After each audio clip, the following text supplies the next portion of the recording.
আজকে সরাসরি রান্নাতেই চলে আসলাম। আজকে কাতলা মাছ নিয়ে এসেছি। কাতলা মাছের তোমাদেরকে রেসিপি দেখাবো, আমি যে রেসিপিটা তৈরি করেছি। আর কাতলা মাছগুলো ভালো করে ধুয়ে এরপরে আমি কাতলা মাথাও আছে, কাতলা মাছের মাথা রেসিপিটাও তোমাদের দেখাবো। আর এই যে মাছগুলো ভালো করে ধুয়ে নিয়েছি, এরপরে আমি পেটি নিয়ে এসেছি। পেটিগুলোতে নুন, হলুদ আর লেবুর রস এটা মাখিয়ে 10 মিনিটের মতো রেখে দেবো। 10 মিনিটের বেশি রাখতে পারলে আরও ভালো, কিন্তু সময় কম, এর জন্য 10 মিনিটই আমি রেখেছি। এরপর মিক্সিতে 2 চামচ পোস্ত, 1 চামচ সর্ষে, 1 চামচ চারমগজ বাটা আর 4-5টা কাঁচা লঙ্কা ভালো করে মিক্সিতে পেস্ট করে নিয়েছি। এরপরে হলুদ গুঁড়ো দিয়ে দিলাম আর একটু সর্ষের তেল দিয়েছি। সর্ষের তেল একটু বেশি লাগে ভাপাতে, সবাই জানো। আর নুনটা আমি মাছেও মাখিয়েছি, আর মশলাটা বাটার সময় মিক্সিতে আমি অল্প একটু নুন দিয়েছিলাম।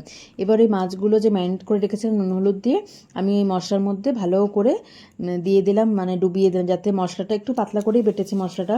আর এদিকে জল গরম বসিয়ে দিয়েছি, উপরে 2টো কাঁচা লঙ্কা দিয়ে দিলাম। আচ্ছা, জল গরম বসিয়ে দিয়েছি, জলটা ফুটে উঠেছে, একটা স্ট্যান্ড বসিয়ে টিফিন বক্সটা দিয়ে দিলাম। 20 থেকে 25 মিনিট মিডিয়াম ফ্লেমে হবে। আর তারপরে কিন্তু আমি এটা নামিয়ে নেব। আর দেখো কত সুন্দর হয়েছে, দেখেই বুঝতে পারছো। তোমার হচ্ছে এরকম মাছ ভাপা, কাতলা মাছ ভাপা, ইলিশ মাছ ভাপা তো আমি দেখিয়েছি, তো কাতলা মাছ ভাপাটা তোমাদেরকে দেখিয়ে দিলাম। মাছের আমি নানা রকম রেসিপি করতে বেশ ভালোবাসি। আর একটু ভাত দিয়ে, গরম ভাত দিয়ে এটা সার্ভ করলে কিন্তু দারুণ হয়। আর খুব সিম্পলভাবেই কিন্তু তৈরি হয়েছে, খুব বেশি হাঙ্গামা, খুব বেশি ঝঞ্ঝাট মানে কাজ না, এটা একদম তাড়াতাড়ি কিন্তু হয়ে যাবে রান্নাটা। হাত খুব বেশি যে সময় লাগবে তাও না। তো আজকে গরম ভাতের সঙ্গে এটা সার্ভ করলাম। আর একটা রেসিপি তোমাদেরকে দেখাবো বললাম, এটা হচ্ছে কাতলা মাছ, কাতলা মাছের মাথা। এটা আমি নুন হলুদ মাখিয়ে রেখেছি, ভালো করে তেলের মধ্যে ভেজে নিয়েছি। জিরে, শুকনো লঙ্কা আর গোটা গরম মশলা, লবঙ্গ, এলাচ, দারচিনি তেলের মধ্যে দিয়ে দিলাম। 2 থেকে 3টে কাঁচা লঙ্কা একটু দিয়ে দিলাম, আর একটু কড়াইশুঁটি দিয়ে দিয়েছি। আর এরপরে আমি গুঁড়ো মশলার মধ্যে হলুদ গুঁড়ো, জিরে গুঁড়ো এটা দিয়ে দেবো। দেওয়ার পরেই একটু জল দিয়ে একটু মশলাটা ভালো করে কষিয়ে নেবো। এরপর ডালটা সেদ্ধ করে রেখেছিলাম, মুগ ডালটা কিন্তু একটু দানা দানা থাকবে, সেরকমভাবে কিন্তু সেদ্ধটা করতে হবে, খুব যাতে গলে না যায় ডালটা, তাহলে কিন্তু টেস্ট আসবে না। এই জন্য ডালটা দানা দানাভাবে থাকবে, সেরকমভাবেই সিদ্ধ করে নামিয়ে নিতে হবে। এবার ডালটা দিয়ে দিলাম, মশলার সাথে খুব ভালো করে নাড়াচাড়া করে মিক্স করে নিলাম।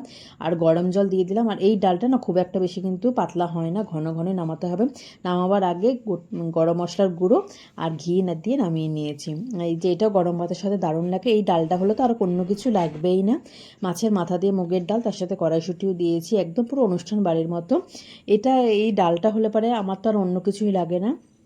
এই ডালটা দিয়েই সব ভাত খাওয়া যায়। তো আজকে লাঞ্চ থালিতে আছে, দেখতেই পাচ্ছ, গরম ভাত আছে, আর মাছের মাথা দিয়ে মুগের ডাল আছে, আর আছে কাতলা ভাপা, আর বেগুন ভাজা আছে। একটা যে কোনো ভাজা করে নিলেই হয়ে যায়। তো মাছের মাথা দিয়ে ডালটা, ভাতটা মাখছে, এত সুন্দর হয়েছে যে খেতে গিয়ে বলবো। আর রান্নাটা একটু ভালোবেসে করলে, পরিবারের মানুষজন যে রেসিপিগুলো খেতে ভালোবাসে সেগুলো একটু করলে পারে এমন কিছু কিন্তু মানে সময় অপচয় হয় না। আর এগুলো রান্নাটাকে ভালোবাসলে সত্যি নানা রকমের রেসিপি করা যায়। আর একটু ভালো ভালো খাবার যদি ঘরেই বানিয়ে নেওয়া যায় তাহলে ভালোই হয়, তাই না বলো? বাইরে তো আমরা অনেক সময় অনেক কিছু থালিতে, যে রেস্টুরেন্টে আমরা খাই, হ্যাঁ, তো আমরা ঘরে যদি এরকম বানাই, আমি তো সবসময় রেস্টুরেন্টে মাঝে সাথে শখ করে খাই, কিন্তু ঘরে স্পেশাল স্পেশাল আইটেমগুলো ঘরেই বানাই। আর আমার খুব ভালো লাগে এইসব রেসিপিগুলো তৈরি করতে। আর খুব তৃপ্তি ভরে কিন্তু খাওয়া যায় ঘরের বানানো রেসিপিগুলো। কাতলা ভাপাটা দেখো, দেখেই মনে হচ্ছে মাছটা কিন্তু খুব ভালো দেখে। আর আজকে খুব বেশি আইটেম করিনি, মাত্র 2টো। একটা হলেই আমার মানে খাওয়া হয়ে যেত, মানে শুধু ডালটা দিয়ে খাওয়া হয়ে যেত। তো 2টো আইটেম করেছে, খুব বেশি লাগে না, এত সুন্দর সুন্দর আইটেম হলে না একটা দিয়ে খাওয়া হয়ে যায়। তো তোমাদের কেমন লাগলো অবশ্যই জানাবে। আশা করি তোমাদের ভিডিওটা ভালো লাগলো। অনেক অনেক ধন্যবাদ তোমাদেরকে, সবাই ভালো।